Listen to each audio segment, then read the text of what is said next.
Los arquetipos son 5 tipos de traje. El primero de ellos es el traje trapeado, que viene con una tela que se anuda. Un ejemplo de este traje es el shenty, prenda masculina del antiguo egipcio. El segundo traje es el traje encajado, hecho de una pieza y provisto de un agujero para pasar la cabeza. Un ejemplo de este es la ruana boyacense. El tercer traje es el traje cosido y cerrado, elaborado de 2 o más piezas con mangas o sin mangas que da cierta forma al cuerpo. Un ejemplo de este es el chitón o quitón griegos o la camisa o camisón medieval. El cuarto traje es el traje cosido y abierto. Está compuesto de prendas estructuradas y un ejemplo de ellos es la casaca o la chaqueta. El quinto traje es el traje forro. Es un traje ajustado al cuerpo en las extremidades inferiores. Un ejemplo de este es el pantalón. En 1830 se dio la aparición del pantalón y en 1836 salió el primer manual para hacer pantalón prense, clásico o ajustados. Sumeria se encuentra al sur de la zona de Mesopotamia. El Sigural es el templo mayor de los sumerios. En Sumeria, las ovejas dejaban las lanas pegadas en los árboles, y fue así como los sumerios notaron que mientras pasaba el tiempo y la lluvia y el sol penetraban estas lanas, las lanas se iban pegando y por lo tanto se fieltraban, y fue así como apareció el fieltro. La primera prenda es el kaunaque, es un atuendo masculino y femenino, son completamente iguales.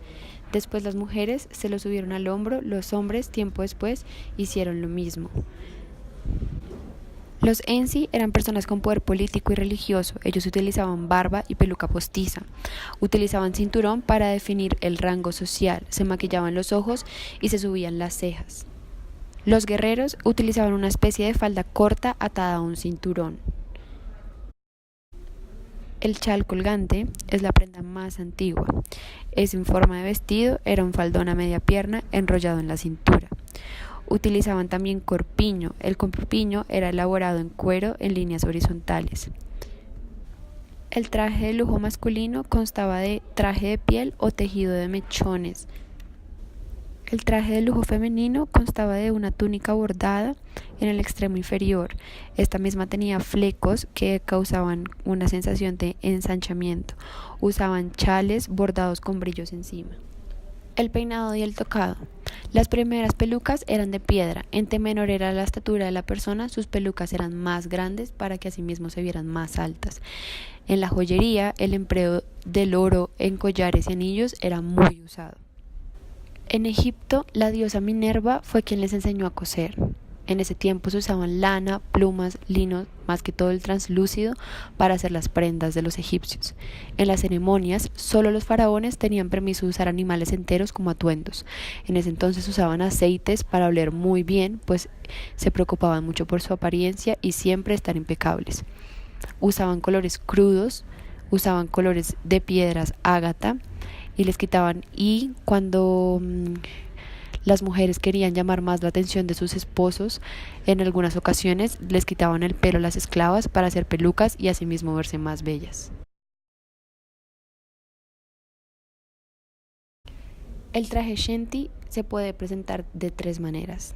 De triángulo, este tenía una parte más dura para proteger los genitales que eran sagrados, el básico, que es simplemente anudado a la cintura, y el anudado y trapeado pasa dentro de las piernas, parece un pañal. El shenty también se utilizaba como indumentaria de guerra. La diferencia es que se usaban materiales mucho más fuertes y resistentes para poder proteger los genitales de los guerreros. Tutankamón marcaba sus telas con su nombre para que, si en algún momento se las robaban, pudieran identificar que eran de él. Usaba cuello en oro como accesorio y calzoncillos especiales para montar a caballo con protección en los genitales. En egipcio plisaban mucho las telas. En ese entonces usaban un artefacto de madera, humedecían la tela, la metían dentro del plisador y luego la ponían a secar al sol. Tanto hombres como mujeres podían tener el torso desnudo en ese entonces, y solo las personas de clase alta se vestían con linos translúcidos. El calasilis, túnica vaporosa de lino, blanco para campesinos, rojo para clases más altas, se usaba hasta las rodillas o tobillos.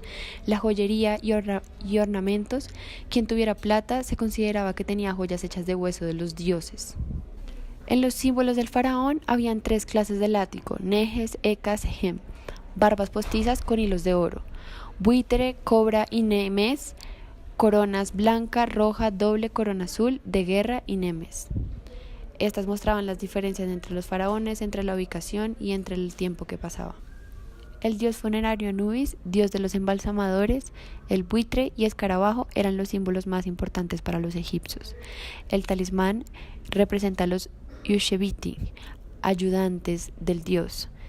El calzado era papiro, cuera, hojas de palma o madera. Costaban lo mismo que la suma de un sueldo anual, pues era muy costoso poder tener un par de zapatos. Tenían dos tipos de colores. Las negras eran para el uso diario y las blancas para rituales. Para ellos era muy importante tener sus pies muy limpios, por lo tanto desde ese entonces ya existían los pedicuristas. Usaban popó de vaca para exfoliar y se pintaban las uñas de negro. Países costeros, sudeste de Asia. Las telas se usaban en colores amarillos, rojos y azules. Sus trajes eran inspirados en los trajes sumerios. En esta época los hombres vestían con una túnica la cual tenía solo una costura al lado y las mujeres utilizaban una túnica más larga acompañada con un cinturón.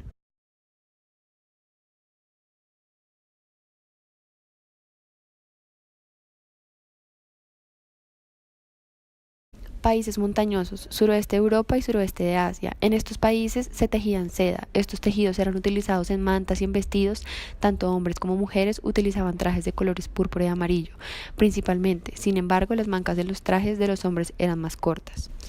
Regiones irano-indias, unión exitosa de dos culturas. Ambos sexos utilizaban el mismo traje. En el caso de la clase corriente, constaba de dos piezas de tela rectangulares y cortadas denominadas dhoti. Se acompañaba algunas veces con un cinturón metálico. Los aristócratas, en cambio, utilizaban pantalones, botas y chaqueta. Los trajes de guerra se adornaban con rubíes y lapislázuli, así como monedas. Babilonia, cuando cae el imperio de Sumeria. Época de grandísima riqueza cultural, puesto que es aquí cuando nace la escritura cuneiforme. Mujeres y hombres compartían traje, utilizaban telas con flecos hechas de lana y teñidos de oro rojo y amarillo. Para ambos, un vestido largo suelto para los hombres y ceñido a la cintura para las mujeres. Dependiendo del rango, podían o no estar adornadas con dibujos. Balenciaga Spring Summer 2013. Colección inspirada en Sumeria. Inspiración en los kaunaques y la escultura Janin Janet. Sensualidad, eufemismo, confianza y frescura es lo que quieres plasmar Balenciaga en esta colección. Telas a rayas y dobladillos de pañuelo. Elisab Spring Summer 2017, Egipto. Colección inspirada en Egipto. La era del oro. El vestido de tul transparente con bordados de color azul pálido y plateado que eran barcos en el río Nilo. Bordados de oro orientales. Valentino Spring 2014, Países costeros, colección inspirada en los países costeros. Para su colección de Spring 2014, Valentino se inspiró en las siluetas características de los trajes de los países costeros y en la indumentaria mesopotámica. Dentro de su colección podemos encontrar túnicas, mangas anchas y chales.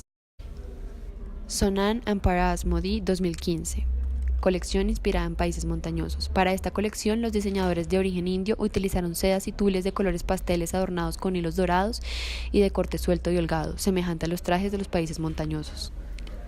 Kanishma Yamual, 2014, Cultura irano-andina. Colección inspirada en esta cultura. La diseñadora madre de esta colección utilizó mezclas de colores brillantes. En las telas sin costuras fluidas y livianas como la seda y la gasa, se enfocó en lo antiguo y se inspiró en sus pensamientos más profundos para llevar a cabo esta colección llena de elegancia y vuelos. Angela Missoni Spring Summer 2014, colección inspirada en Babilonia. En esta colección, la diseñadora Angela Missoni se inspiró en Babilonia, fusionando bases textiles de esta cultura con un toque oriental, incluyendo los 4 elementos de la naturaleza. Los colores púrpura de la mano con formas sencillas y de caída sutil juegan y logran una perfecta estilización del cuerpo.